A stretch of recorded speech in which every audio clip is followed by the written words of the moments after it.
बिस्मिल्लाहिर्रहमानिर्रहीम। अस्सलाम वालेकुम। मैं हूं चस जाद, आप देख रहे हैं चांद प्रॉपर्टी नेटवर्क।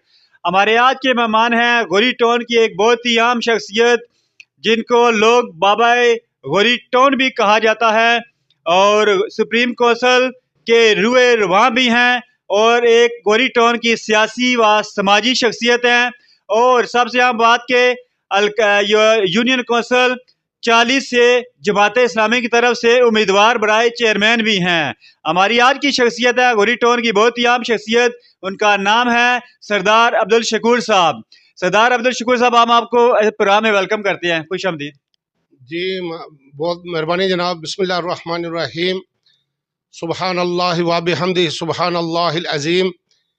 मेरे इंतहाई काबिल एहतराम माज़ज़ चंद भाई, आपका और आपके चैनल का बहुत ममनून और मशकूर हूँ कि आपने मुझे मौका दिया है कि मैं गोरी टाउन के मसाइल के ऊपर जो है वो अपनी लब कुशाई करूँ। इंशाअल्लाह ताला आप मुझसे जो पूछेंगे मैं आपको वो जवाब दूँगा और मैं आपका बेहद ममनून और मशकूर हूँ। आज की गुफ्तगू हमारी बहुत ही आम होने जा रही है। गोरी टाउन से मतलब बहुत ही आम बातें होंगी, बहुत सी आम मिसाइल डिस्कस किए जाएंगे, ना सिर्फ गोरी टाउन की हिस्ट्री के गोरी टाउन कैसे बना और गोरी टाउन की मौजूदा सूरत हाल क्या है, गोरी टाउन की मैनेजमेंट क्या कर रही है और गोरी टाउन के मुतासिन क्यों रुल रहे हैं और उनका कोई पुरसान हाल है या नहीं, उनके मसाइल हल होंगे या नहीं। और उसके अलावा गोरी टाउन में पानी, बिजली और सुई गैस के जो मसाइल हैं, इस पर गुफ्तगू होने जा रही है। इसके लिए आप हमारे चैनल को सब्सक्राइब कर लें और बेल के निशान को भी दबा दें, ताकि जब भी हम कोई गोरी टाउन के बारे में मालूमाती वीडियो अपलोड करें तो उसका नोटिफिकेशन आपको फ़ौरन मसूल हो जाए।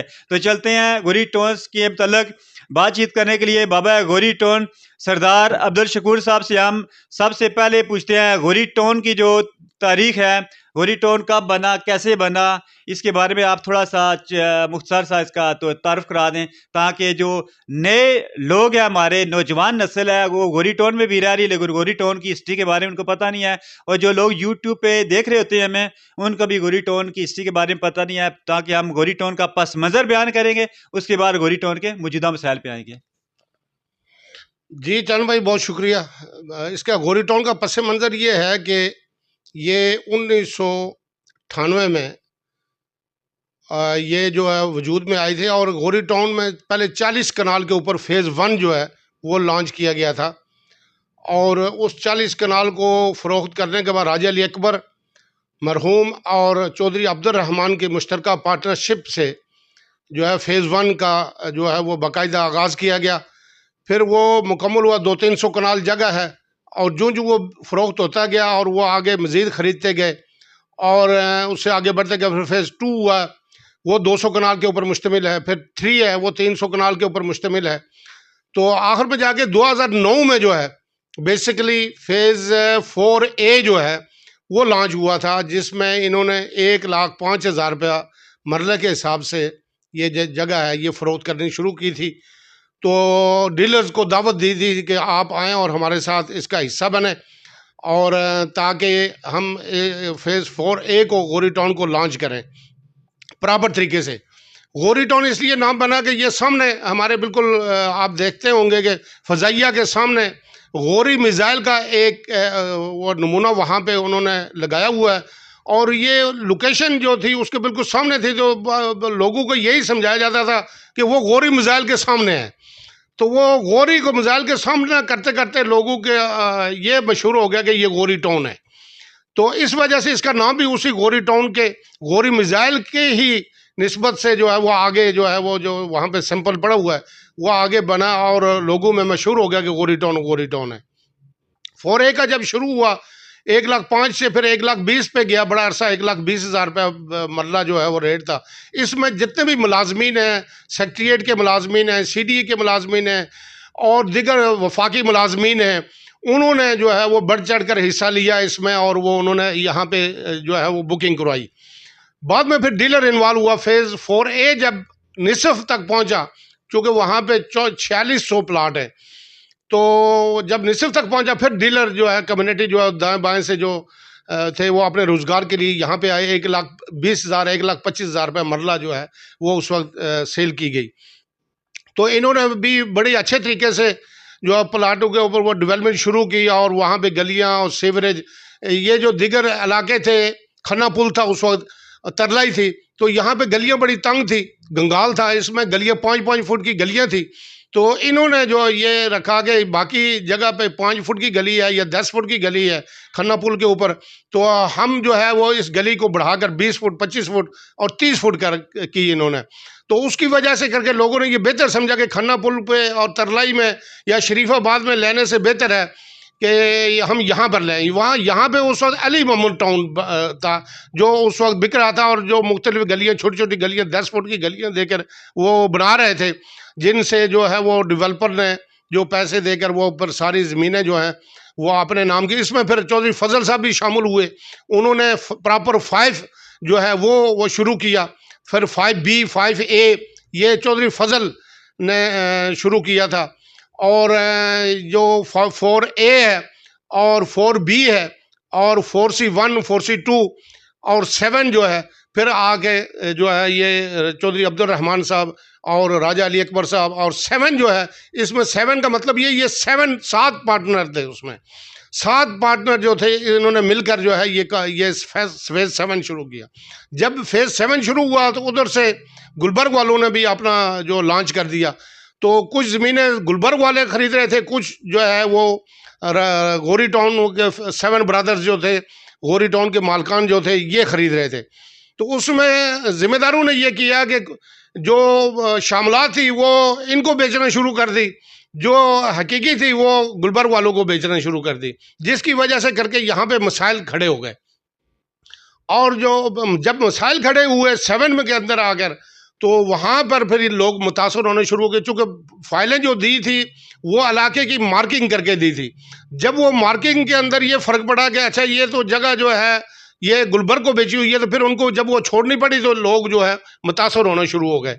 जब मुतासर होने शुरू हो गए तो इनके ऊपर जब प्रेशर बढ़ा कि आप मुतासरीन को संभालें, तो राजा अली अकबर और चौधरी अब्दुल रहमान साहब ने उस प्रेशर को जो है वो बजाय कबूल करने के, उन्होंने चौधरी उस्मान को जो है लॉन्च कर दिया। बीच में चौधरी उस्मान साहब लॉन्च हुए तो ये आ गए, इन्होंने आगे 65 या 69 कनाल जगह जो है अकबर इनकलेव जो है इसका वो उन्होंने इनको दे दी कि भाई ये आप तैयार करके बेचो। उसने आगे बड़े अच्छे तरीके से करके बाकी जो फेजेज़ हैं उनसे बेहतर तरीके से उसने यहाँ पे डेवलपमेंट की, तो लोग उसकी तरफ ज़्यादा जो है माइल हो गया कि ये अच्छा लड़का है और अच्छे तरीके से काम कर रहा है, तो लिहाजा हम इसकी करें। उन्होंने फिर ये किया कि जो आगे अली ब्लॉक था, अली ब्लॉक और जो अब आर्चिड है, इन जगहों के ऊपर जितने और भट्टे के ऊपर जितनी जगह थी, भट्टे के ऊपर फिर राजा जहांगीर आ गया कि जी ये मेरी पर्सनल जगह है, ये कंपनी ने बेच दी थी, और जो जिम्मेदार हैं वो कंपनी को जगह नहीं देना चाहते। तो उन्होंने ये फिर उसने ये भट्टे की जगह जो है वो सारी ख़रीद ली, और ख़रीदने के बाद लोगों को पैसे वापस किए, और जिसमें से अभी भी 100 फाइलें जो हैं वो मार्केट में जो है वो घूम रही हैं। और हालांकि इन्होंने ये वादा किया था कि 100 मरला मैं उसमें से कंपनी को भी दूंगा, गौरी टाउन की कंपनी को दूंगा। तो बात इतनी सी है कि चौधरी फजल साहब भी बीच में छोड़ के वो साइड पे निकल गए, और वो फेज़ 5 और 5A और 5B जो था वो उसकी सड़कें और ये सारी चीज़ें जो हैं ये इसी तरह रह गई, और उसका कोई वाली वारिस ना बना। फिर इसने एक उन्होंने डीलर को हायर किया, और वो स्टाम्प के ऊपर जो है वो उन्होंने चौधरी जफ़र को हवाले किया कि लो जी अब आप इसके ज़िम्मेदार हैं। तो उसने आगे 40-42 पर्चे उसके ऊपर हुए। तो अब उसने आगे लोगों को बजाय पैसे देने के वो ख़ुद भी पैसे कमाना शुरू हो गए। तो सबसे बड़ा अलमिया ये है कि वहाँ से शुरू हुआ, फिर आगे इन्होंने जो है वो जो भट्टे के जो 100 प्लाट हैं वो बने, फिर रेमन रेजिडेंशियल शुरू कर दिया। हालांकि वहाँ पे ऑलरेडी इनके पास जो 500 जो प्लाट थे उस वक्त 639 प्लाट शार्ट थे, 639 प्लाट जो राजा अली अकबर मरहूम ने, चौधरी अब्दुल रहमान ने साहब ने, और चौधरी क्या कहते हैं राजा जहांगीर अकबर साहब और राजा सुलेमान अकबर साहब, शकील साहब, साजिद अब्बासी साहब I8 वाले, तो इनके सामने एक बड़ा जिरगा हुआ जिसमें ये फैसला हुआ, और स्टाम्प के ऊपर जो है वो उन्होंने लिख कर दिया कि 639 प्लाट उस वक्त तक मुतासर जो थे वो चौधरी अब्दुल रहमान साहब और राजा अली अकबर साहब के ज़िम्मे थे, जिनसे पैसे लेकर उनको जगह नहीं दी गई थी। फिर इन्होंने क्या किया कि इन्होंने कहा कि अच्छा जी ये हम जो है ये जो जगह है ये हम वापस नहीं ये कैसे वापस खरीदें। तो इन्होंने आपस में मशावरत की कि हम इनको लॉलीपॉप देते हैं, जो कि अब वक्त आ गया है देने का। तो वो ये मायदा हुआ था I8 में, लेकिन इसकी जो कंपेन शुरू थी जिसमें सारे गोरी टाउन के लोग भी शामिल थे, अल्लाह वाली मस्जिद 4A में बैठकर हमारे साथ ये मायदा किया गया था और वो ड्राफ्ट तैयार किया गया था, SOP तैयार की गई थी। उस पर अमल दरामद के जब वक्त आया तो इन्होंने फिर दे दिया अपना शकील अब्बासी साहब को। शकील अब्बासी साहब ने फिर शकील ब्लॉक वहाँ पे बना दिया, हालांकि वो जगह पहले से बिकी हुई थी, लेकिन शकील ब्लॉक में 114 प्लाट की गुंजाइश थी।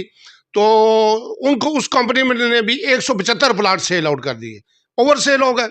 अब वो भी मुतासर हो गए।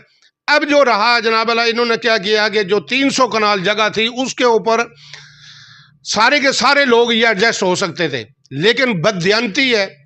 और मैं ये समझता हूँ कि लोगों को इनके मुंह को खून लग गया है कि हमने लोगों के पैसे वापस नहीं देने। तो और अपनी कब्रें भी ख़राब कर रहे हैं, ये नहीं कि ये कर रहे हैं, अपनी आखिरत भी ख़राब कर रहे हैं, कब्र भी ख़राब कर रहे हैं। अल्लाह के यहाँ तो कोई अल्लाह का वादा है और अल्लाह का वाज़ेह फरमान है कि मैं अपना जो है वो हुकूक तो माफ़ कर दूंगा, लेकिन बंदों के हुकूक माफ़ नहीं करूंगा। ये कुरान में वाज़ेह अहकाम है, तो ये बच नहीं सकते। अगर दुनिया के ऊपर शायद इनको पकड़ ना हो, लेकिन पहली बात यह है कि जो दुनियावी मामलात होते हैं, अल्लाह तबारक ताला उनको दुनिया के अंदर ही काफ़ी सारी चीज़ें जो हैं उनके सामने रख देता है, जिसकी वजह से करके वो अल्लाह की पकड़ में आते हैं। फिर अल्लाह की पकड़ में आ जाए बंदा, फिर छूट नहीं सकता। कोई अदालत, कोई तल्लक, कोई पार्टी जो है, कोई सियासी वाबस्तगी किसी किस्म की फिर काम नहीं आती। फिर वो जेलें होती हैं और उनके मुकद्दर में जो है वो जो रुसवाई होती है। ये अल्लाह का वादा है कि मैं फिर ऐसा रुसवा करता हूँ कि उसकी इज्जत जो है वो नहीं रहती माशरे के अंदर।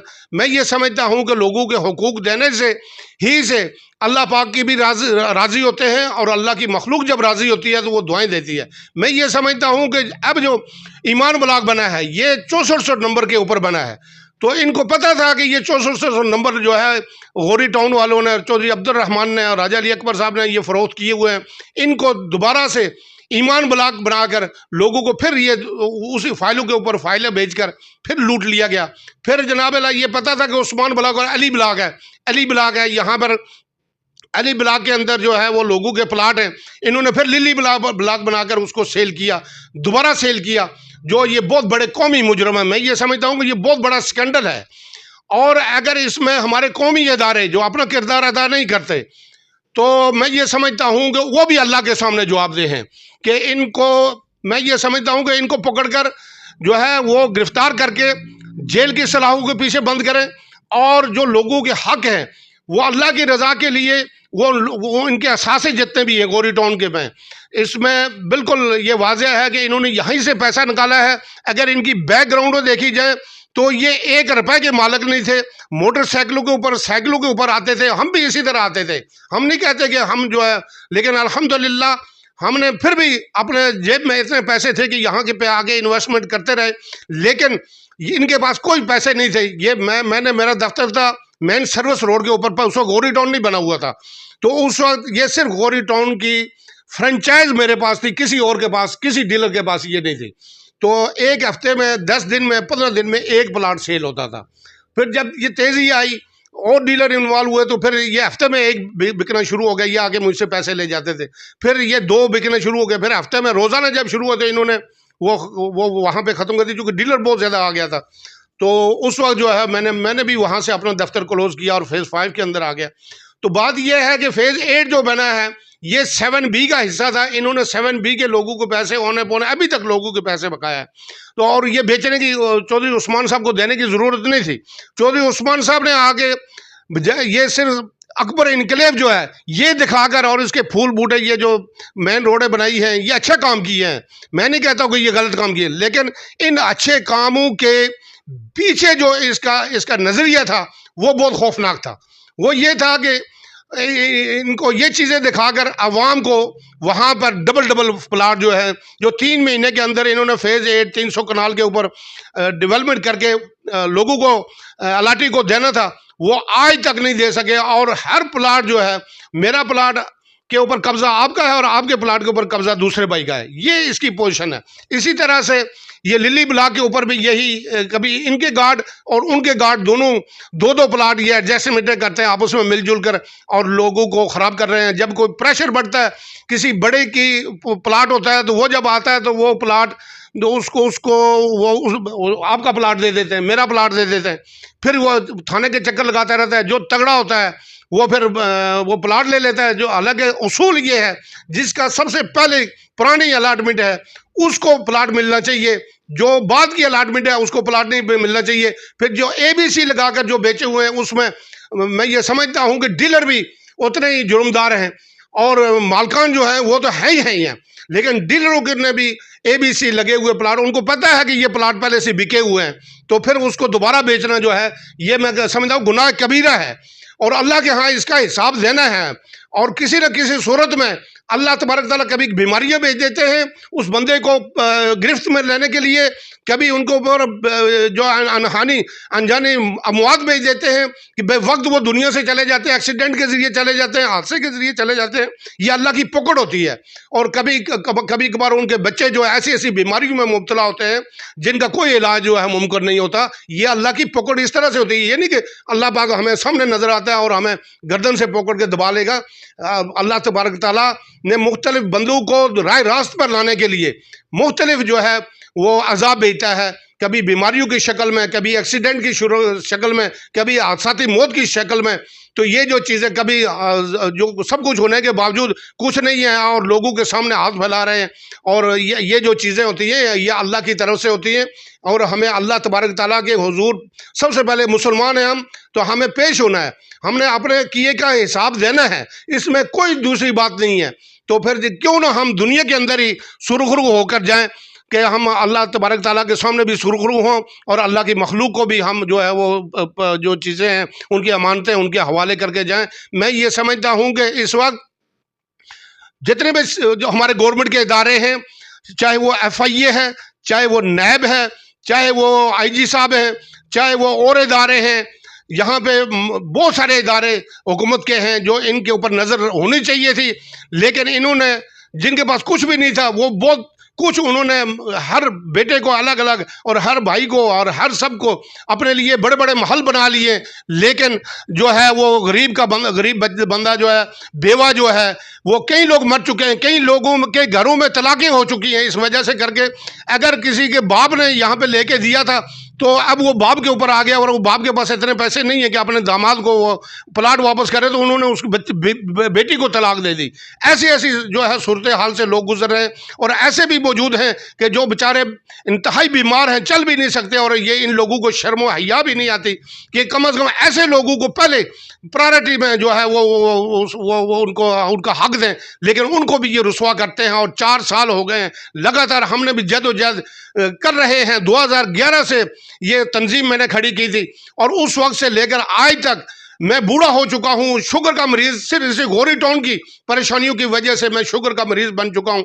लेकिन अफसोस ये है कि जब इनको देने की बारी आती है और उस वक्त ये आपस में झगड़े करके अलग अलग हो जाते हैं, कभी दफ्तर बंद कर देते हैं, कभी एक भाग के दूसरा अखबार में लिख देता है जी मेरा गोरी टाउन से कोई ताल्लुक नहीं, कभी दूसरा कहता है जी मैं गोरी टाउन का कोई देनदार नहीं हूँ। मैं ये समझता हूँ कि गोरी टाउन के आप लोग देनदार हैं।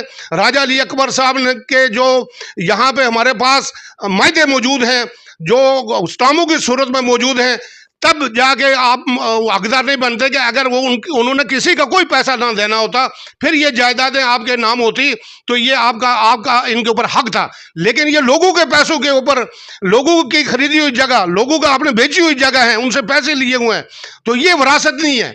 ये जो विरासत तब होती कि उनके बाप दादा आकर उन्होंने जगह ली होती और अपने नाम की होती, वो विरासत होती है। गाँव में जो इनकी जगह है वो विरासत हो सकती है जो पीछे से बाप दादा से चली आ रही हैं। लेकिन ये लोगों की अमानतों के पैसे हैं, ये लोगों के उन जो पेंशनर हैं, रिटायर मुलाजमीन हैं उनके पैसे हैं, जो इंतहाई कम तनख्वाह वाले लोग थे उन्होंने ये पैसे देकर ये जगह ली थी, उनकी ये ख्वाब जो थे इन्होंने चकनाचूर किए। ये वो पैसे हैं जो इन्होंने हड़प करके अब वो जायदादों के मालिक बनते हैं और फिर वो दस्तबरदार भी होते हैं कि हम ये दफ्तर नहीं चलाते, ये नहीं करते। जब दफ्तर ये मैं ये समझता हूँ कि ये भी ब्लैकमेलिंग है कि दफ्तर क्यों नहीं चलाते। ये इसलिए नहीं चला, ये इसलिए करते हैं कि दफ्तर हम टोपियाँ फिर किसी को तब्दील करें। जब उस्मान को दिया गया हमसे पूछ के नहीं दिया गया, लेकिन हमने उसको सपोर्ट की कि अच्छा काम करेगा, लेकिन उसने क्या किया, उसने 6 महीने तक बेहतरीन काम किया, मेन सड़कें बनाई, गलियां बनाई, पौधे लगाए, फ्लाई सेंटर कायम किए। तो सब लोग जो थे ये समझते थे कि ये मसीहा है और इसने आगे अच्छा काम किया। 6 महीने के बाद इसने जो है अपनी असल हकीकत की तरफ आ गया कि प्लाट लोगों के बेचने शुरू कर गए और जो असासे थे वो इन्होंने उसको ट्रांसफ़र नहीं किया और इन्होंने लोगों के डबल ट्रिपल प्लाट बेचकर आमना स्ट्रीट, ये क्या कहते हैं, ये आर्चेड और मुख्तलिफ नामों से जो पहले से बिके हुए थे नए नाम देकर इन्होंने प्लाटों को बेचकर लोगों को मुतासर कर दिया है।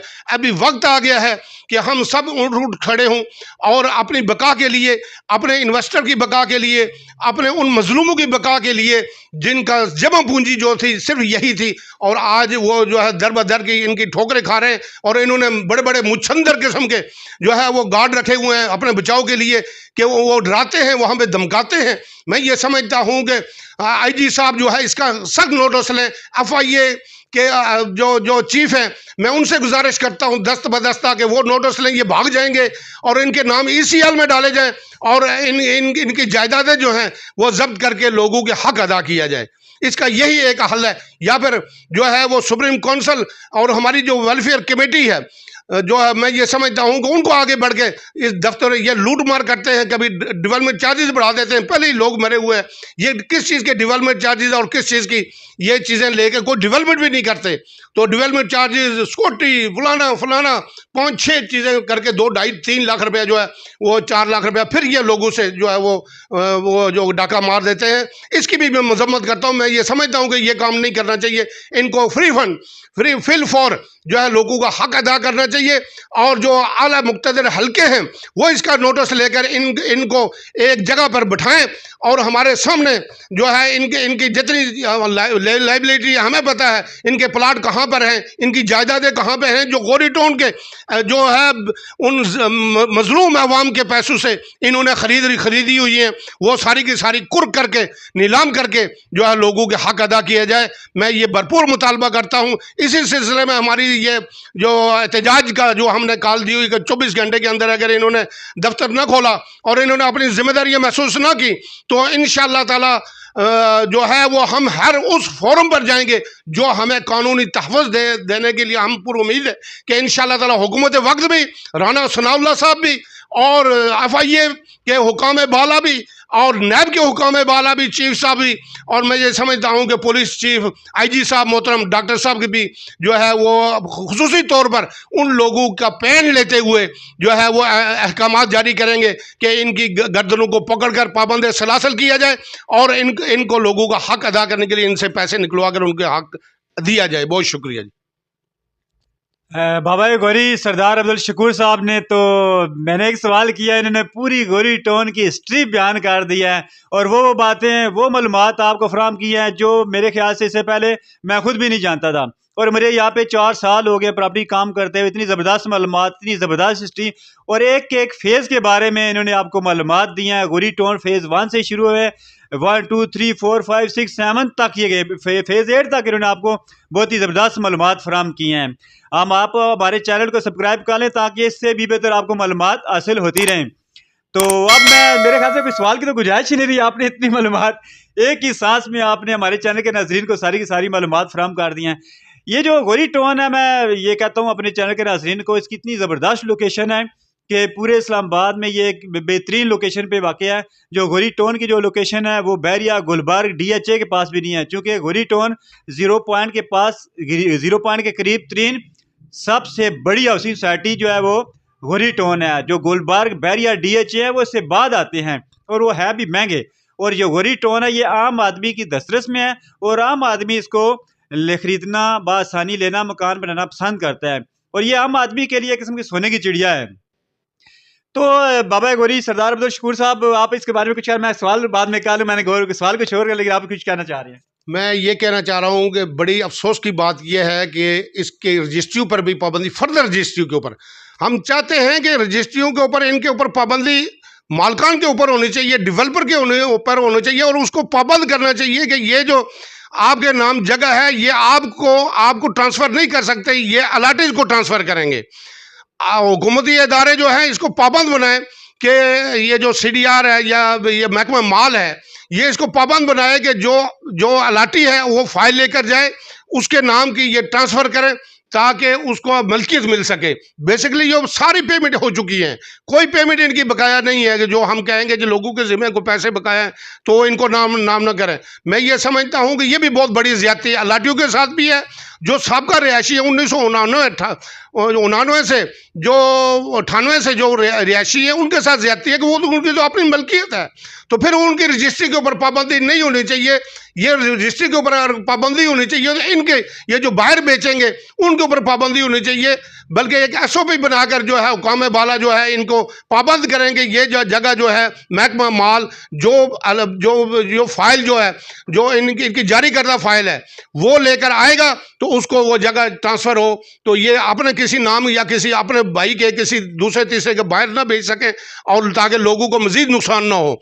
तो ये जो है रजिस्ट्री के ऊपर पाबंदी जो है, मैं ऐवान इक़्तिदार से गुजारिश करूँगा कि वो फौरी तौर पर रजिस्ट्री के ऊपर पाबंदी हटाएं और इस शर्त के साथ उठाएं कि इनकी जो है वो जायदादें किसी और के नाम ना हों बल्कि वो अलाटीज़ के नाम हों, और अलाटीज़ जो हैं वो अपना हक जो है वो वसूल कर सकें। ये बड़ी नेक नामी होगी हुकूमत की अगर ये काम करेगा, और बहुत बड़ा रेवेन्यू जो है वो जमा होगा।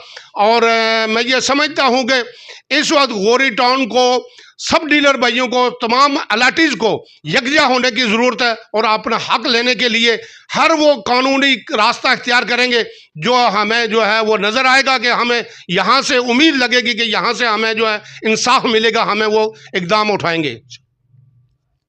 आगे चल के मेरा सवाल रजिस्टर के बारे में भी था। मैं बता रहा था आप लोगों को कि जो गौरी टाउन की लोकेशन है इतनी ज़बरदस्त है, ये 0 पॉइंट के करीब से शुरू होती है और यहाँ पे जो है स्टार्टिंग में तो गौरी टाउन में पानी, बिजली, गैस तीनों चीज़ें मौजूद रही हैं। हम अपने चैनल को नाज़रीन को बताते चलें कि गौरी टाउन फेज़ 1, 2, 3, 4, 5, 6 बल्कि 4, 6 तक, 6 तो खैर नहीं कहना चाहिए, फेज़ 7 तक पानी, बिजली, गैस तीनों चीज़ें मौजूद हैं। बाद लोग ये समझते हैं शायद यहाँ पे गैस गौरी टाउन में नहीं है। गैस गौरी टाउन में मौजूद है, और गौरी टाउन में गैस पे पाबंदी कब और क्यों लगाई गई थी इसके बारे में हम बाबा गौरी सरदार अब्दुल शकूर साहब से जानते हैं। असल में जी ये जो पाबंदी थी, ये एक कोई बहन थी जिसका सेनेट में थी और जिसके प्लाट के ऊपर जो है इन्होंने चौधरी फजल साहब की तरफ जो थी जगह 5B में, वो वहाँ पे उन्होंने अप्रोच किया जी ये हमारा प्लाट जो है वो किसी और ने कब्ज़ा कर लिया है, तो उसके ऊपर पे जाके ये पाबंदी लगते लगते कई लोगों को ये बड़ा शौक़ होता है दरख्वास्तें फजूल देने का।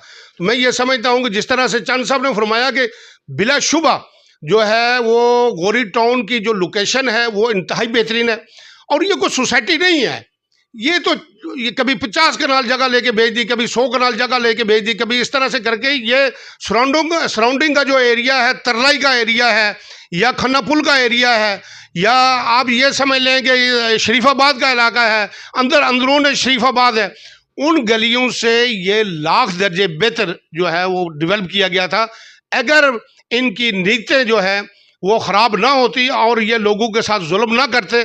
तो इससे बेहतरीन जगह और कोई नहीं थी। बस सब सरकारी मुलाजमी ने ये जगह ली हुई है। जो लोग इंतहाई थोड़ी पैसे रखते थे तो उनके पास सरमाया थोड़ा था, 6 लाख में प्लाट मिलता था, 6.5 लाख में प्लाट मिलता था, 7 लाख रुपए में 7.5 लाख रुपए का प्लाट मिलता था। तो ये वो गरीब लोगों की जो है सासा है। तो ये जो बनाने वाले हैं उस वक्त तक ये 4C1 4C2 तक एक प्लाट में भी मसला नहीं था। जब ये बहुत सारे इकट्ठे हुए पार्टनर 7 के अंदर और उन्होंने अपने अपनी फाइलें अपने बेचना शुरू कर दी और अपना जो जगह है वो गुलबर्ग को भी देना शुरू कर दी और इनको भी लगाना शुरू कर दिया, और जो दूसरे ये आके अपने सहूलतकार जो है बिठाते रहे, कभी किसी सूरत में शकील साहब की सूरत में, कभी ये चौधरी अब्दुल रहमान साहब ने ऐसा किया और चौधरी राजा अली अकबर साहब और चौधरी अब्दुल रहमान साहब ने मिलकर चौधरी उस्मान साहब को लॉन्च किया है। हालांकि ये वो समझते थे कि ये लॉन्च कर, लेकिन उनके अपने मुफादात थे, लोगों को नहीं पैसे देना चाहते थे। मैं भी अभी ये कहता हूँ कि जब तक इनके ऊपर सरकारी तौर पर जो है इनको पाबंद नहीं किया जाता, डीसी साहब, कमिश्नर साहब जो है इनको बिठाकर सुप्रीम काउंसिल की वेलफेयर कमेटी जो हमारी बनी हुई है डीलर्स की, उनको भी बिठाएं और इनके सामने जो है जो SOP पहले बना था साहब IG साहब SN यूनुस साहब की हिदायत के ऊपर SP साहब कुराल ने जो मायदा तहरीरन किया था उसके ऊपर अमल दरामद हो जाए तो मेरे ख्याल में बहुत सारे लोगों के मसाइल जो है वो हल हो सकते हैं। मौजूदा जो IG साहब है मैं उनसे भी दरख्वास्त करूँगा कि वो अपने पेशरो जो IG साहब थे उनके उस किए कराए गए मायदे के ऊपर जो अमल दरामद के लिए इनको फौरी तलब करें ताकि ये तीनों वहाँ पर बैठे और लोगों के मसाइल हल करने के लिए अपना जामा पॉलिसी वहाँ पर दें। सरदार साहब ने आपने बयान किया है मुआहदे के बारे में ना कि कुछ मालकान डीलर्स और पुलिस की मौजूदगी में कुछ मुआहदा किया गया था, तो उसके बारे में डीलर्स राशि जानना चाहते हैं कि मुआहदा क्या था, उसके बारे में बता दें। जी, उसमें यह था कि असल में एक वक्त आया कि जब प्रेशर बना 2-2.5 साल जब निकाले चौधरी उस्मान साहब ने, तो उसके ऊपर इन्होंने क्या किया कि मुतासरीन को जो है ना वो पॉइंट आउट किया कि ये मुतासरीन, पहले उससे पहले मुतासरीन को पता ही नहीं था कि कोई मुतासर भी है, यानी चूँकि फाइल रूटीन के मुताबिक जो है वो सर्कल होती थी। लेकिन जो प्लाटों के ऊपर हम लोगों ने डीलर्स की कमेटी ने जो है वो प्रेशर दिया इनके ऊपर कि अब आप इनको हक दें, वो 639 प्लाट जो राजा अली अकबर साहब साइन करके गए हैं वो दें लोगों को। तो इन्होंने क्या किया कि चौधरी उस्मान साहब को आगे ले आए और चौधरी उस्मान साहब के हवाले किया। चौधरी उस्मान साहब ने ऐलान और वीडियो मौजूद है, उन्होंने कहा जी कि मैं ये सब लोगों के हकूक मैं दूंगा, मैं जिम्मेदार हूँ आज के बाद। लेकिन 2-2.5 साल गुजरने के बाद जब वो भी बेबस हो गए, उन्होंने देखा कि नहीं हो सकता, जो उन्होंने बेचना था वो पैसा कमाना था यहाँ से कमा लिया, दो ABC लगा के और लिली ब्लॉक और आमना स्ट्रीट और ईमान ब्लॉक और इस तरह की चीज़ें बना के लोगों को सेल कर गए। तो यहाँ पे जब कुछ नहीं रहा तो उनको भी उन्होंने लोगों को 816 लोगों को जो है वो अदालती नोटिस जारी किए जो मुतासरीन थे कि हमें इनकी जान से खतरा है जी। वो 816 लोगों ने जो है वो अदालत में जब पेश हुए तो उन्होंने कहा जी हमने तो किसी की जान के दर पे नहीं है, बल्कि हम तो अपना हक मांगते हैं।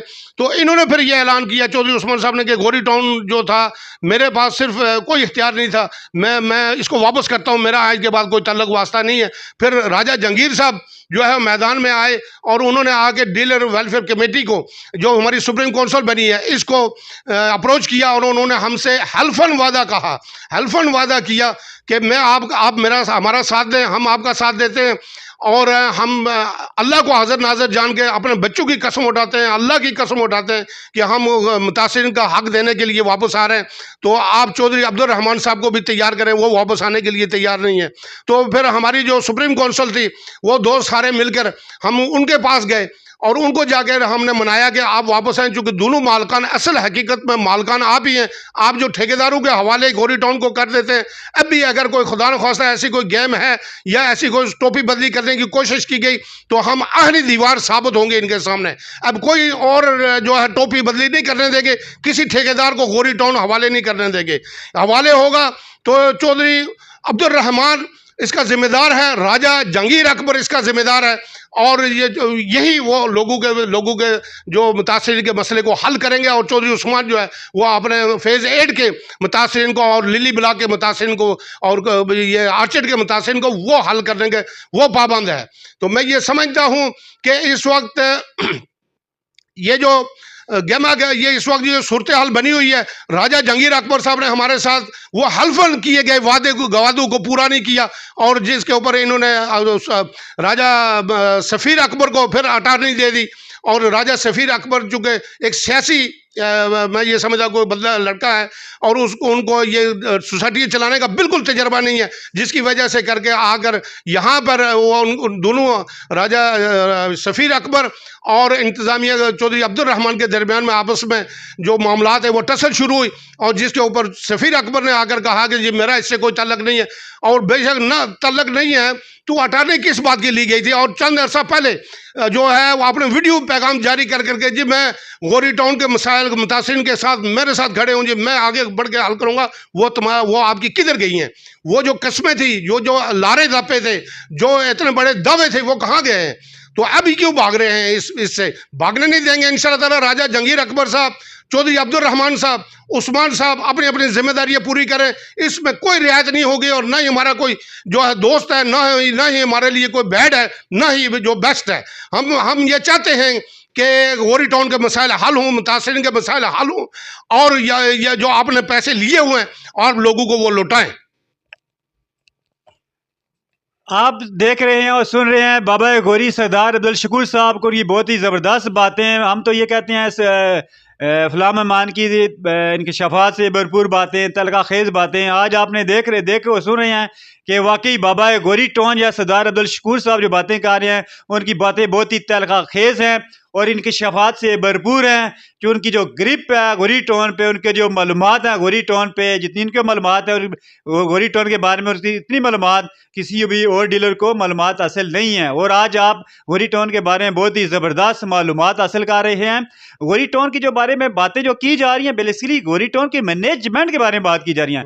गौरी टाउन की जो लोकेशन है, गौरी टाउन की जो प्लाट्स हैं, गौरी टाउन के जो फेजेस हैं वो बहुत ही ज़बरदस्त हैं। हर बंदा उसको पसंद करता है, बल्कि पूरे इस्लामाबाद में जो छोटा तबका है, मुलाजमीन तबका है, वो गौरी टाउन में प्लाट लेना, रैश इख्तियार करना पसंद करता है। लेकिन जब आम आदमी जिस सोसाइटी में प्लाट लेते हैं, मकान बनाते हैं, तो जो मालकान होते हैं, जो डेवलपर होते हैं, वो उसी कदर ज़्यादा अमीर होते हैं और इसी कदर वो बद इंतज़ामी भी नज़र आती है। बेसिकली जो बाबा गौरी टाउन और सरदार अब्दुल शकूर साहब बातें कर रहे हैं वो मैनेजमेंट के बारे में कर रहे हैं।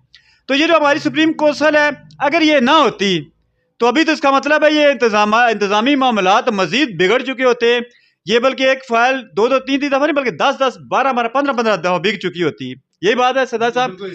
और दूसरा आप ये बताएं कि सबसे ज़्यादा अभी सुप्रीम कौंसिल के जो बाबर सती साहब थे, उन्होंने हमें बताया था कि डबल फाइलें सबसे ज़्यादा चौधरी उस्मान ने बेची हैं। क्या आप इस बात से इत्तेफाक करते हैं? एक सुप्रीम कौंसिल के बारे में बताएं, दूसरा ये डबल फाइलों के बारे में बताएं। असल बात यह है कि चौधरी उस्मान को भी लॉन्च करने वाले यही गौरी टाउन की इंतज़ामिया थी। अगर इसको किस बुनियाद के ऊपर इन्होंने इसको हैंड ओवर किया था, जबकि ये चौधरी अब्दुल रहमान साहब, राजा अली अकबर साहब ने मेरे ऑफिस में आकर फुआरा चौक में हम सब डीलरों को इकट्ठा करके कहा था कि चौधरी उस्मान को हम आगे कर रहे हैं, ये अच्छा काम करेगा और इसकी जिम्मेदारी हमारे पे होगी। अगर भी ये गलत काम करेगा उसकी जिम्मेदारी हमारे पे होगी। तो अब जिम्मेदारी क्यों नहीं ले रहे? अब चौधरी उस्मान साहब ने कितनी फाइलें बेची हैं, अभी जब उसका ऑडिट होगा तो वो क्लियर बात है कि लिली ब्लॉक में उसने, हमने खुद कहा था उसमें कि बात यह है कि आपके 30 कनाल जगह आपके पास है। सबसे बड़ा अलमिया ये है कि ये पैसे भी लेते रहे और जिम्मेदारों को क्लियर नहीं किया। ये बड़ा मसला हमारे साहब का। बिल्कुल सही बात कही। गौरी टाउन की लोकेशन और गौरी टाउन जो इस वक्त तक जिन्होंने कब्जे लेकर अपनी चीज़ें हैंड ओवर कर ली हैं, इससे बेहतर जगह कोई नहीं है। बहुत ही खूबसूरत जगह है, सराउंडिंग में जितनी जगह है उनसे खूबसूरत जगह है। लेकिन बात यह है कि मैनेजमेंट जो है वो बददियानत है, बेईमान हो चुकी है कि वो लोगों का हक अगर अदा कर दे। मैं ये समझता हूँ कि जितने असासे इन्होंने बनाए हैं, नीला दूल्हा में जो असासे हैं, फजर में जो असासे हैं, जो F10 में जो 4 अरब रुपए का प्लाट है वो, और इसी तरह से और दीगर जो यहाँ पे इनकी जगह मौजूद हैं इस वक्त, अगर वो सारे असासे मैं ये समझता हूँ कि आधे भी दे दें, जो फेज़ 10 में जो है वो 400 कनाल जगह है, अगर उसमें से आधी जगह भी ये बेचकर, अगर ये ईमानदार लोग हों और इनको खौफ खुदा हो और ये पता हो कि हमने मरना है और हमने अल्लाह को जवाबदेह होना है और लोगों का हिसाब देना है, तो मैं ये समझता हूँ कि आधी जगह भी ये भेज दें, तब भी अभी इनको आधे की जो है वो बचत हो जाती है। लेकिन ये ऐसे बददियानत हैं, ऐसे अल्लाह के, मैं ये समझता हूँ कि अल्लाह ने इनके ऊपर जो है वो फटकार डाल दी है। ऐसी अल्लाह की पकड़ में आ गए हैं, इनके दिल इतने सख्त हो चुके हैं कि लोहे से भी ज़्यादा सख्त हो चुके हैं। इनको ना बेवाओं की आहों की कोई जो है वो जो खौफ आता है, ना ही यतीमों का खौफ आता है, ना ही माजूरों का खौफ आता है, जिनके पैसे ये लेकर जो है वो अय्याशी करते हैं। हैप्पी न्यू ईयर बनाने के लिए जो है वो दुबई जाते हैं, कोई कहाँ जाता है, कोई सफ़ी जो कहाँ जाता है। मैं ये समझता हूँ कि इतनी बड़ी बड़ी गाड़ियाँ रखता है वो बंदा जिनके ऊपर कोई बंदा उंगली ना उठा सके कि इसने मेरा हक देना है और ये कर्ज देना है। कर्ज बड़ा सख्त चीज़ है। और मैं ये समझता हूँ कि अगर ये राजा अली अकबर के पसमंदगान मरहूम के ये समझते हैं कि हमें ये जो राजा अली अकबर साहब अगर मर गए हैं तो उनको कुछ नहीं होगा, तो ये गलतफहमी का शिकार ना हो, इसलिए यही पर्दे होते हैं जो ये मैं समझता हूँ कि अल्लाह तबारक ताला उनके दिलों में डाल देता है, आंखों के आगे डाल देता है, और जो वो भुगत रहा होता है कब्र के अंदर वो अल्लाह ही उसका जो जानता है। क्योंकि एक बालुश्त भी अगर किसी की जगह जो है वो कब्जा किया होगा और किसी का हक अदा न किया होगा तो वो 70 जो है वो ज़मीन जो है वो 70 उसका कोई मेजरमेंट है वहाँ तक दसा दिया जाता है उसको, तो गले में डाल के वो ज़मीन का, तो ये मामूली नहीं है बात समझे। तो मैं ये समझता हूँ कि गौरी टाउन के मालकान को, ऑनर्स को, जिन्होंने पैसे लिए हैं वो उनको हक, उनको लोगों के हक उनको अदा कर दें, वरना हर कोई जो है मैं ये समझता हूँ कि जिनके पास है ही एक प्लाट के पैसे थे वो तो अपने आप को, अपनी जान को जो है वो ज़ाया करने के लिए तैयार है। और मैं ये समझता हूँ खुद सोचिए शुरू हो जाएंगी और लोग जो हैं वो मथे लगना शुरू हो जाएंगे, उससे पहले कि अब ये राजा जहांगीर अकबर इस बात के बाहर बैठा हुआ है ना। ये मैं समझता हूँ कि गौरी टाउन के अंदर ये मामला चल रहे हैं, तो ये सारे शामिल हैं इसमें, इस साजिश में सारे शामिल हैं, ये एक हैं, सिर्फ हमें बेवकूफ़ बनाकर हमें तकसीम करके ताकि ये हमारे ऊपर गठे मिलकर ना चढ़ दौड़ें और हक ना ले सकें, बाकी और कोई बात नहीं है। गौरी टाउन जो है, हम गौरी टाउन हमने ये हमारी माँ की जगह है और गौरी टाउन जो है वो हमारी जो है ये बेहतरीन जगह है, और मैं ये समझता हूँ कि गौरी टाउन जो है इससे अच्छी जगह कोई और नहीं है। लेकिन अल्लाह हिदायत दे इन जो जिन्होंने ये पैसे खाए हैं और जो वापस देने के लिए जो है वो मुख्तलिफ हीले हरबे इस्तेमाल कर रहे हैं और जो है वो साजिशें कर रहे हैं। अल्लाह तबारक ताला इनको पकड़ करे और अल्लाह तबारक ताला इनकी अल्लाह पकड़ में लाकर इनको इबरत का निशान बनाए। बाबा गौरी टाउन सरदार अब्दुल शकूर साहब की बातें बहुत ही ज़बरदस्त बातें आप लोग सुन रहे हैं, देख रहे हैं, और इन्होंने जो बातें कर रहे हैं, बता रहे हैं, वो बहुत सारी ऐसी बातें हैं जो हमें भी पता नहीं थी और आपको भी मालूमात में बेपनाह इजाफा हो रहा है। जो गौरी टाउन की इतनी ज़बरदस्त लोकेशन है, इसको गौरी टाउन को सोने की चिड़िया भी कहा जाता है। ये जो नाम ले रहे हैं चौधरी अब्दुर्रहमान और राजा अली अकबर, ये गौरी टाउन के बानी थे। और जो नाम आ रहा है आप सुन रहे हैं राजा जहांगीर साहब, राजा सफीर साहब, ये राजा अली अकबर के बेटे हैं और चौधरी अब्दुर्रहमान के भांजे हैं जो चौधरी रमज़ान साहब, वो इसको हैंडल करते रहे। जो चौधरी उस्मान साहब आप नाम सुन रहे हैं, इन्होंने राजा अली अकबर और चौधरी अब्दुर्रहमान साहब ने पूरा का पूरा गौरी टाउन चौधरी उस्मान के हवाले कर दिया था। ये चौधरी उस्मान मैं आपको लोगों को इसलिए बता रहा हूँ कि हमारा चैनल देखने वाले जो नाजरीन है वो बेसिकली CDS सेक्टर C 14, 15, 16 को भी देखने वाले हैं, उनके भी उनकी वीडियोस वगैरह देखते रहते हैं, इसलिए मैं उनको बता रहा हूँ। जो गौरी टाउन है इस्लामाबाद की एक बहुत ही ज़बरदस्त निजी हाउसिंग सोसाइटी है और इसे लोगों ने करोड़ों नहीं अरबों रुपये कमाए हैं। तो सरदार अब्दुल शकूर साहब, ये जो गौरी टाउन से मालकान ने अरबों रुपये कमाए हैं, तो जो चौधरी अब्दुर्रहमान साहब हैं उन्होंने ब्लू एरिया इस्लामाबाद, जो इस्लामाबाद की जो सबसे कीमती ज़मीन है वो है ब्लू एरिया इस्लामाबाद की, वहाँ के जो कमर्शियल प्लाट हैं वो अरबों रुपए के हैं। एक कनाल का जो रेट बनता है वो 1.5 से 2 अरब बल्कि 2.5 अरब रुपए का भी एक कनाल का प्लाट है। वहाँ पे प्लाट बराबर एक कनाल का होता नहीं है, वहाँ पे जो छोटे छोटा प्लाट है तो 4 कनाल का होता है। जो 4 कनाल का जो प्लाट होता है वो अरबों रुपए का होता है। 4 कनाल के प्लाट का जो रेट आता है वो 7, 8, 9 अरब रुपए आता है। तो गौरी टाउन से इन्होंने अरबों रुपए कमाए हैं और चौधरी अब्दुर्रहमान साहब ने ब्लू एरिया में जो 4 अरब रुपए का प्लाट लिया हुआ है उसमें कितने अरब का इनका हिस्सा है और वो गौरी टाउन के मुतासरीन के पैसे हैं। अब वो 4 अरब रुपए वाला प्लाट चूँकि डॉलर और पेट्रोल का रेट बढ़ गया है तो उस प्लाट के भी रेट में लगा 4 अरब की बजाय 5-6 अरब रुपये हो चुका है। तो इसके बारे में आप बताएं कि वो वाकई मुतासरीन के पैसे से बनाया गया है या उनकी अपनी जद्दी पुश्ती ज़मीनें थी? बिस्मिल्लाह। बात यह है कि ये जद्दी पुश्ती के तो हम बेहतर समझते हैं, लोग हमें भी जानते हैं और इनको भी जानते हैं कि जद्दी पुश्ती इनके पास कोई चीज़ नहीं थी और जो कुछ भी था ये गौरी टाउन के ही असासों से जो है ये बने हैं। ये जो प्लाट है F10 वाला, ये अकेले इसका नाम नहीं है, ये बेसिकली चौधरी अब्दुर्रहमान साहब, राजा अली अकबर साहब का मुश्तरका था। अब राजा जहांगीर साहब ने भी इन्होंने मिल के लिया हुआ है। राजा जहांगीर साहब और चौधरी अब्दुर्रहमान साहब का ये मुश्तरका, इसमें और भी 1-2 पार्टनर हैं जिनका ये प्लाट है। अलबत्ता उस वक्त इन्होंने 85 करोड़ रुपए की बोली में ये लिया था। अब वो प्लाट 4 अरब रुपए से अबव हो चुका है। ठीक है जी। अब वो 4 अरब रुपया जो था वो यहाँ से ही निकाल के वो 85 करोड़ रुपए यहाँ से निकाल के ले गए हैं ना जी। यहाँ से उससे पहले तो इनके पास कोई जगह नहीं थी। या तो इनकी तारीखी हिस्ट्री देख लें, चौधरी उस्मान साहब की देख लेंगे, इनके पास नीला दूल्हा था उससे पहले, 2015 से पहले अगर नीला दूल्हा था इसके नाम, तो हम तस्लीम करेंगे कि इनकी जायदाद जो है वो जद्दी पुश्ती जगह है। अगर 2015 से पहले ये प्लाट जो था, ठीक है जी, अपना 2012 से पहले, 2010 से पहले अगर ये प्लाट जो F10 वाला प्लाट है, मैन ब्लू एरिया वाला, अगर इससे पहले का था तो ये इनको मुबारक हो, ये इनकी जद्दी पुश्ती जगह है। अगर 2010 के बाद इन्होंने ये सारी चीज़ें खरीदी हैं तो वो गोरी टाउन का सरमाया है ना मेरे भाई, वो गोरी टाउन के मुतासिरीन का सरमाया है, वो गोरी टाउन के इन बेवाओं का सरमाया है, इन यतीमों का सरमाया है, और इन वो बेकस लोगों का और रिटायर मुलाजमीन का सरमाया है। हमारा सरमाया है, आपका सरमाया है। तो ये मालकान जो है गोरी टाउन को बेचकर करोड़पति अरबपति हो गए हैं। अच्छा, दूसरा ये जो चौधरी उस्मान की जब हवाले किया गया था, उसने डेवलपमेंट फार्म का एक सिलसिला शुरू किया था, तो उस पर उन्होंने तकरीबन करोड़ों रुपए कमाए हैं। बल्कि एक बंदे ने बताया था कि बाबर सती साहब ने कहा था 35 से 40 करोड़ रुपए के उन्होंने डेवलपमेंट फार्म बेचे हैं।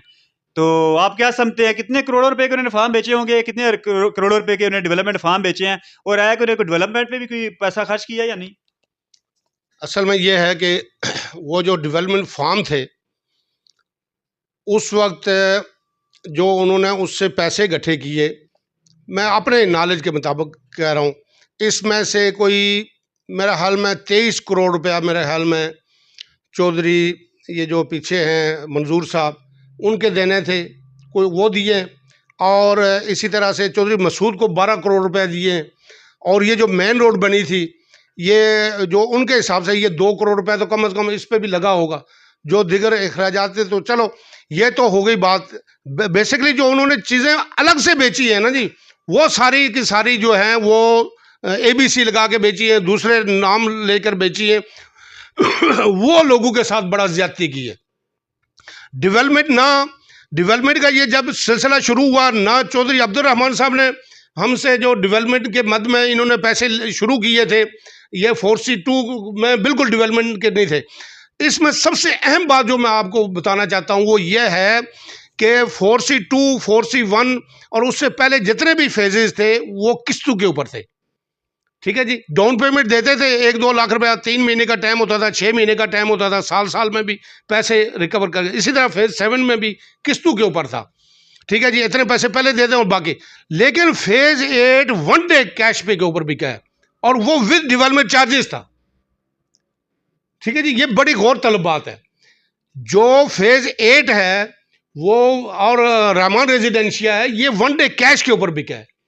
और 1 डे कैश का क्या मतलब होता है? All dues clear. और फिर इसने जनाब दोबारा मुड़ के जो है इतने पैसे डेवलपमेंट की मद में दोबारा बटोरने शुरू कर दिए।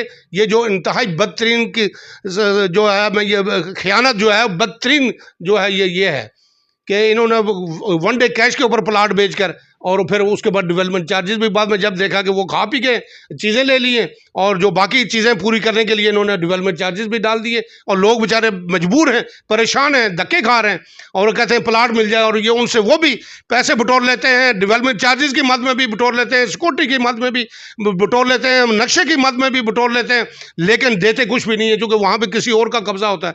और इसमें सबसे अहम बात यह है कि हमारी CDA से भी मुलाकात हुई थी, और बड़ी तफसीली मुलाकात हुई थी CDA अफसरान से, और बाकायदा मीर साहब मीटिंग भी थे, उसमें यह तय हुआ था। लेकिन अफसोस के CDA भी ये चाहती है, हमने कहा कि CDA टेक ओवर कर ले, हमने ये एप्लीकेशन दी कि CDA इसको टेक ओवर कर ले, और हम जो है जितने पैसे वो कहते हैं 3 अरब रुपया कहते हैं, 4 अरब रुपया कहते हैं, जो भी कहते हैं, हम उनको देने के लिए तैयार हैं। लेकिन वो यहाँ पर अपना केबल लगाए, अपना ऑफिस बनाए, और ताकि लोग जो है उनके पास जाएं, इनके पास नक्शे के वो जाली नक्शा बनवाने के लिए ना जाए, इनको जाके बाकी पैसे ना दें, ट्रांसफ़र है वो CDA करे। तो यहाँ से जो भी जुर्माना जो नक्शों की मद में या उसमें वायलेशन की मद में बनता है, लोग फर्दन देने के लिए तैयार हैं। लेकिन यहाँ पे ऑफिस तो बने। अब वो CDA वाले भी चाहते हैं कि हम फिर मलाई उतार लें, हम जो है लोगों को नोटिस भेजकर लोग आके हमारे पास जमा करें और ख़ुद ये आके जनाब वो करें, हम मलाई उतार लें, लेकिन जिम्मेदारी हमारे पे कोई ना हो। तो इस तरह से नहीं होता। यहाँ पे जो इदारा है, मैं तो कहता हूँ मेट्रोपॉलिटन के हवाले करें, इतना बड़ा इदारा है, और महकमा माल में हमारे अरबों रुपए जो है रेवेन्यू गया है।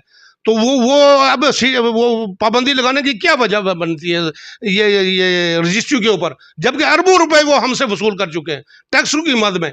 तो हुकूमत को चाहिए बाकी जितने इलाके सराउंडिंग में, उसमें हुकूमत जो है वो हमारे पैसे जो हैं जो डेवलपमेंट की मद में गए हुए हैं या टैक्सों की मद में गए हुए हैं, रेवेन्यू की मद में गए हुए हैं, वो पैसे वहाँ पे लगा के उनको मुफ्त गलियाँ बना के दे रही है, जबकि हम जो है अपनी मदद आपके तहत गलियाँ बनाते हैं और टैक्स भी देते हैं पूरा का पूरा।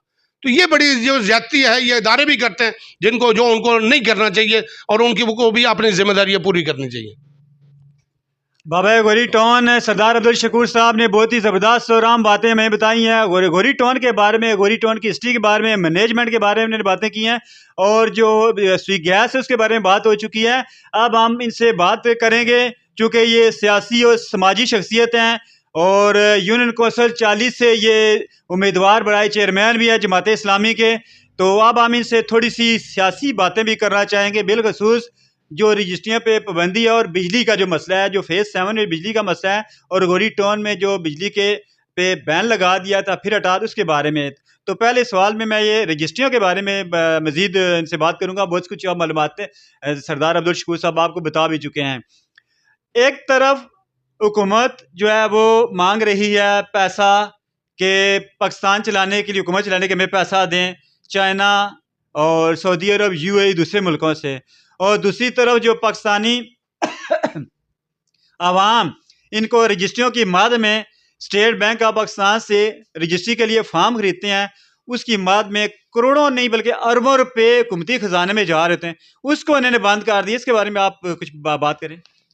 यही मैं ये समझता हूँ कि ये ब्यूरोक्रेसी का एक चौंचले हैं, और ये समझता हूँ कि ये चीज़ें बंद होने से हुकूमत को नुकसान हुआ है।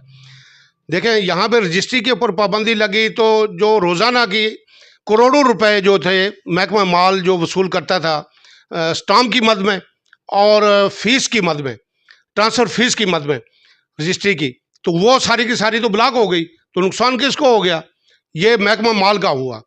अब अगर ये खोलते हैं तो ये फ़ायदा किसको होगा? हुकूमत को होगा। हुकूमत, मैं ये समझता हूँ कि आपस में सियासी जो है रस्साकशी और सियासी कशमकश के बदले में अगर मुल्क के ऊपर तवज्जो दे और मुल्की वसाइल के ऊपर तवज्जो दे तो हमारा मुल्क जो है वो अल्हम्दुलिल्लाह बाकी तमाम दुनिया के मुल्कों से बहुत बेहतर मुल्क है, और अल्लाह की तरफ से ये हमें तोहफा है। और कौन सी वसाइल हमारे पास नहीं है, लेकिन हम वसाइल जो हैं हमारे ऊपर जो ब्यूरोक्रेसी बिठाई गई है ये उसी कानून के तहत बिठाई गई है जो अंग्रेज़ का कानून था कि बस आवाम को दबा के रखना है। टैक्सों के ऊपर भी दबा के, पहले तो वो दबा के रखते थे कि ये हमारे खिलाफ उठ खड़े ना हो, बगावत ना करें। अब जो है वो उसका वो चेंज हो गया, माटो चेंज हो गया। अब ये कहते हैं कि टैक्सों के ऊपर इनको दबा के रखो, तो अय्याशियाँ अशराफिया करे और टैक्स जो है वो गरीब आवाम दे। तो अब गरीब आवाम के भी जो है सांस जो है बंद हो चुकी है। मैं ये समझता हूँ कि अब गरीब आवाम इससे ज़्यादा टैक्स देने के काबिल नहीं रहे। अब जो अशराफिया है जिन्होंने इस मुल्क को जो है वो दिवालिया किया है वो ही दें, जो बड़े बड़े अफसर हैं जो डॉलरों में तनख्वाहें लेते हैं, जो डॉलरों में कारोबार करते हैं, जो डॉलर अपने पास जमा करते हैं और डॉलर के ऊपर ही सारा सिस्टम उनका चलता है। मैं ये समझता हूँ कि ये वही लोग हैं, अशराफिया है जो इस मुल्क के ऊपर जो है कब्जा किए हुए है, जो इक़्तिदार है वो आवाम तक नहीं आने देते और आम आदमी जो है वो पिस रहा है। मैं ये समझता हूँ कि रजिस्ट्रियों के मसले में हम डॉक्टर तारक फजल चौधरी साहब जो यहाँ पे MN जो है सदर हैं इस्लामाबाद के मुस्लिम लीग नून के, हम उनके पास भी गए, नूर आलम साहब के पास भी गए जो CPU के चेयरमैन हैं, उनके पास भी गए, CDA में भी गए, और हुकाम बाला तक हमने हर जगह पर दस्तक दी है उनके दरवाजे के ऊपर कि खुदारा ये जो है ये लोगों के बुनियादी हुकूक में आता है, ये रजिस्ट्री को ओपन करें ताकि लोग अपने जो फाइलें हैं उनसे जो है वो मलकियत में कन्वर्ट हों। बन तो गया है, प्लाट उनके पास मौजूद है, लेकिन उनके पास रजिस्ट्री नहीं है। तो ये बड़ा अलमिया है, और उन्होंने वादा किया था, हम बहुत बड़ा वफद लेकर गए थे तारक फजल चौधरी साहब के पास, और उन्होंने वादा किया था कि 15 दिन के अंदर इंशाल्लाह ताला ये खोलेंगे। लेकिन इसमें हाइल जो है वो चेयरमैन CDA है, वो इसलिए हाइल है कि वो चाहते हैं कि ये इसका पैसा हमें मिले। बात इतनी सी है। अब वो पैसा लेने के लिए हम कहते हैं कि CDA को जनाब आप इसको टेक ओवर क्यों नहीं करते, आप मलाई क्यों उतारना चाहते हैं इसकी? आप वो यानी कि आप चाहते हैं कि हम अपनी जेबें भर लें, पैसे वसूल कर लें, लेकिन ये इनको इसी तरह पे छोड़ दें, बेसहारा ही छोड़ दें, बेसरो सामान छोड़ दें और गोरी टाउन की इंतजामिया के हवाले ही रहने दें। ये नहीं होगा। अगर सीडीए वाले या मेट्रोपॉलिटन के जो चेयरमैन हैं, इस वक्त चूंकि इलेक्शन नहीं हुए, बलदियाती इलेक्शन जो बड़ा अलमिया है, वरना यहाँ के जो चेयरमैन होते, मुंतखब होते, ये गोरी टाउन उन्होंने टेक ओवर करना था। ये फंड ये जो रजिस्ट्री का है उन्होंने वसूल करके इसकी गलियाँ, इसकी सीवरेज, इसका पानी का निज़ाम, ये सारा सिस्टम जो है ये बलदियाती इदारे का काम होता है। लेकिन इस वक्त चेयरमैन जो है वो डीसी साहब हैं। तो डीसी साहब जो है, डीसी साहब से भी मैं रिक्वेस्ट करता हूं, डीसी साहब आप मेट्रोपॉलिटन के टेक ओवर करें इसको, ताकि ये फंड आप वसूल करें, महकमा माल वसूल करे, तो ताकि इससे जो फंड जनरेट होगा और इनसे इनके जो जायदादें हैं वो जब्त करके उनको 4 शेड्यूल में इनको डालें। गोरी टाउन के जो ऑनर्स हैं उनको 4 शेड्यूल में डालकर इनको पाबंद करें, इनके बैरून मुल्क जाने पर पाबंदियां लगाएं और इनसे पैसे वसूल करके जो जो फाइलें तो बनी हुई हैं ना, को हवा में तो नहीं है, तो इसलिए उन लोगों को पैसे वापस करके उनको जो प्लाट दे दें और आप भी दुआएं लें। आपने भी मरना है, हमने भी मरना है, इस दुनिया से चले जाना है, लेकिन अल्लाह के सामने पेश होना है। तो गौरी टाउन को जो ना इस वक्त 4 यूनियन कौंसिल में तकसीम कर दिया गया है, ठीक है। अगर 31 दिसंबर 2022 को इस्लामाबाद में इलेक्शन होते तो गौरी टाउन से 4 यूनियन कौंसिल के चेयरमैन मुंतखब होते हैं, तो और उम्मीद की जा सकती है गौरी टाउन के मसाइल हल होंगे। लेकिन बाज़ वजूहत की बिना पे जो है वो इस्लामाबाद में लोकल गवर्नमेंट के इलेक्शन मुलतवी कर दिए गए हैं, जिसकी वजह से अवाम का बहुत बड़ा नुकसान हुआ है। अब हुकूमत कब ऐलान करती है, कब होंगे। बहरहाल आप इस बारे में बताएं कि गौरी टाउन को 4 यूनियन कौंसिल में तकसीम करने जो कर दिया गया है, जो 4 यूनियन कौंसिल चेयरमैन आएंगे, तो उससे गौरी टाउन में आप क्या तब्दीली देख रहे हैं? और दूसरा ये आप खुद भी यूनियन कौंसिल जो 40 है गौरी टाउन की, उससे आप चेयरमैन भी हैं, तो इसके बारे में आप बताएं। जी जी, इंशाल्लाह ताला। इसमें देखो, जो बलदियाती इलेक्शन होते हैं ना, असल में ये होता है कि ये आप जितना भी नज़्म व नस्क है वो बुनियादी तौर पर निचली सतह तक मुंतकिल करती है हुकूमत, और ये हुकूमत के मुंतखब नुमाइंदे होते हैं, तो इनके ज़रिए फिर जो है वो इलाके की तामीर और तरक्की होती है। मैं ये समझता हूँ कि हुकूमत को फिलफौर बलदियाती इलेक्शन करा देने चाहिए, और फिर गौरी टाउन के तमाम रिहायशियों से मैं दरख्वास्त करता हूँ कि आप उन लोगों को मुंतखब करें जो इसकी अहलियत रखते हैं और जो समझते हैं कि गौरी टाउन के मसाइल क्या हैं, जो कल गौरी टाउन के लिए बेहतर साबित हों, उन लोगों को आप वोट देकर जो है वो आगे करें, ताकि आपके मसले हल हों और आपके जो परेशानियां हैं वो दूर हो सकें। अच्छा, दूसरा सरदार अब्दुल शकूर साहब, आप यूनियन कौंसिल 40 से उम्मीदवार बड़े चेयरमैन भी हैं और जमात इस्लामी की तरफ से आप उम्मीदवार हैं।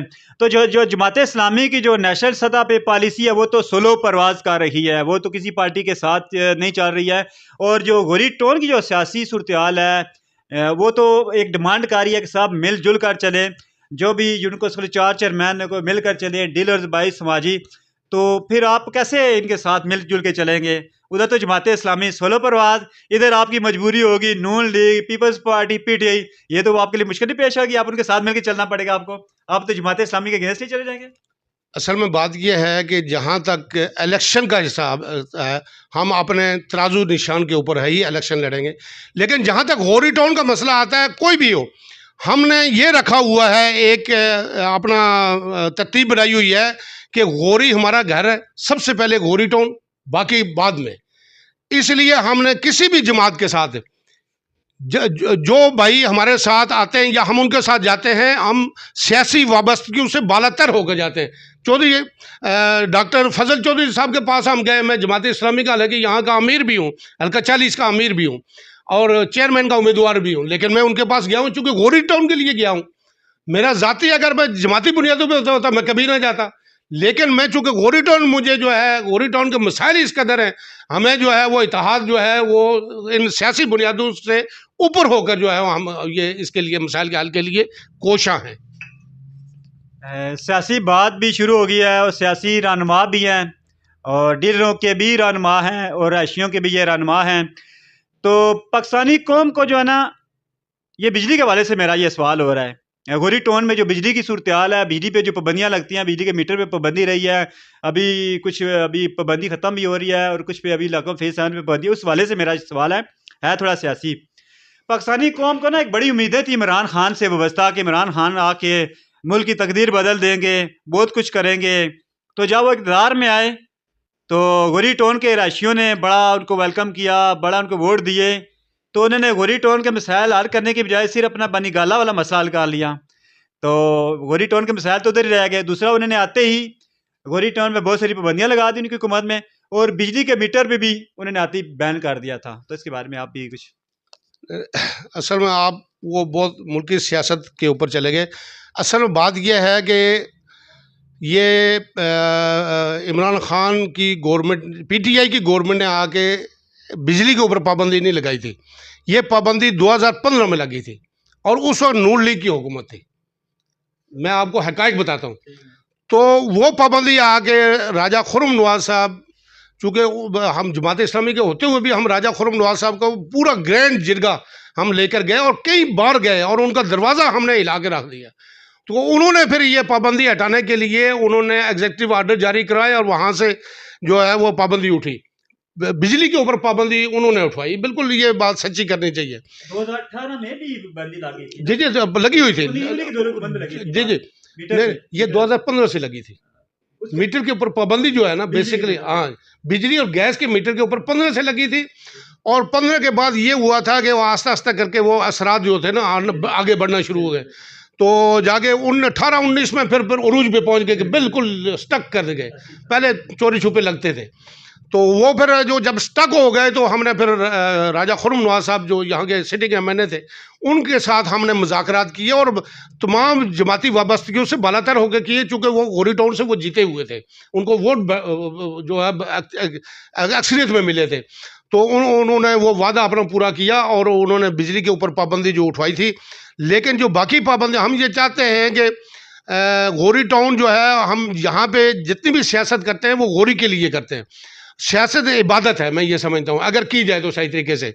लेकिन यहाँ पे एक दूसरे की टांगे खींचने की बात और एक दूसरे के नज़रियात को एक दूसरे के ऊपर न थोपा जाए, बल्कि काम के इशू के ऊपर जो बात की जाए। तो ये हर जमात का जो कारकुन अगर ये समझे कि हम इशू के ऊपर बात करें। और सबसे ज़्यादा मैं आपको ये बताता हूँ कि ये सैलाब का वक्त आया तो हमने यहाँ पे कैंप लगाया था जमात इस्लामी अल खिदमत का। मैं चूँकि यहाँ पे वो भी अपने हलके का सदर भी हूँ, तो अल्हम्दुलिल्लाह यहाँ से मैंने 15 लाख रुपया जो है वो डोनेट किया है अल खिदमत फाउंडेशन को। और इसी तरह से 6 ट्रक भी हमारे यहाँ से गए थे।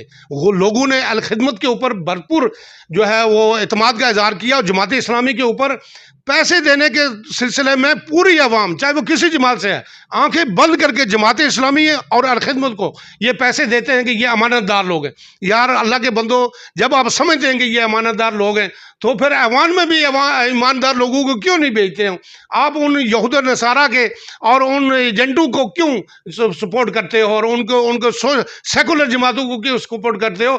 अपनी जो जमात है, अपना दीन है, कुरान है, नबी सल्लल्लाहु अलैहि वसल्लम का फरमान है, निज़ाम मुस्तफ़ा है, उसको क्यों नहीं सपोर्ट करते? ये ईमान की कमज़ोरी है। बाबा गोरी टाउन सरदार अब्दुल शकूर साहब ने बहुत ही ज़बरदस्त बातें कर रहे हैं और इस तरह की ज़बरदस्त बातें हम आपको अक्सर दिखाते रहते हैं और गोरी टाउन की अपडेट्स भी आपको आगाह करते रहते हैं। इसलिए हम आपसे कहते हैं कि आप हमारे चैनल को सब्सक्राइब कर लें और बेल के निशान को भी दबा दें, ताकि जैसे ही हम कोई मालूमाती वीडियो अपलोड करें उसका नोटिफिकेशन आपको फ़ौरन मसूल हो जाए। मेरा ये सवाल जो था वो थोड़ा सा शायद इधर उधर हो गया है। मेरा ये सवाल था, गोरी टाउन में बहुत सारे मसाइल हैं, गोरी टाउन के मसाइल तो इमरान खान पीटीआई की हुकूमत ने आने के बाद हल नहीं किए, और इस्लामाबाद में जो बहुत सारी निजी हाउसिंग सोसाइटियाँ हैं उनके मसाइल हल नहीं किए गए हैं। जबकि इमरान खान ने, पीटीआई की हुकूमत ने आने के बाद इमरान खान ने जो बनी गाला में अपना फार्म हाउस था 300 कनाल का, वो उन्होंने रेगुलराइज करा लिया। तो बाकी सोसाइटियों को तो रेगुलराइज कराने थे। मेरा सवाल ये था। ये बिल्कुल हाँ, ये मैं समझ नहीं सका था, शायद आपने बिल्कुल पॉइंट आउट किया था। असल में बात ये है कि ये लीडर को चाहिए था कि पहले अवाम बाद में मैं, लेकिन यहाँ पे उल्टी गंगा बहती है। यहाँ पे जो सियासी लोग हैं वो कहते हैं पहले हम आवाम जाए खड्डे में। असल में ये इस फार्मूले के तहत ये अमल हुआ है। हालांकि उनको चाहिए था कि 140 सोसाइटियाँ जो जिनके ऊपर पाबंदी उन्होंने लगाई हुई थी उनके लिए आसानियाँ पैदा करते और आसान SOP के तहत और आसान पॉलिसियों के तहत जो है CDE को पाबंद करते और हुक्म देते कि CDE के चेयरमैन जो है 140 जो इस तरह की सोसाइटियाँ बनी हुई हैं, टाउन बने हुए छोटे छोटे, उनको रेगुलाइज करें। जो पहले से जो दाएं बाएं के रिहायशी आबादी है उनसे बेहतर बने हुए हैं। तो फिर क्या मजायका है कि उनको वो रेगुलर नहीं करते, उनको रेगुलाइज करने के अहकाम देते, बाद में कहते कि बनी गाला को आप रेगुलाइज करें, लेकिन पहले आवाम को नहीं कोई भी सोचता। ये आवाम के समझने की बात है कि जो है जो लोग अपने आप को सोचते हैं और आवाम को जो है वो सिर्फ मार खाने के लिए और जो है वो कुर्बानी के लिए इस्तेमाल करते हैं, तो ये आवाम के सोचने का मुकाम है। बहुत ही ज़बरदस्त बातें, बहुत ही ज़बरदस्त मालूमात फराहम कर रहे हैं बाबा गौरी टोन, जो कि सियासी समाजी शख्सियत भी हैं। गौरी टोन की बहुत ही आम शख्सियत हैं।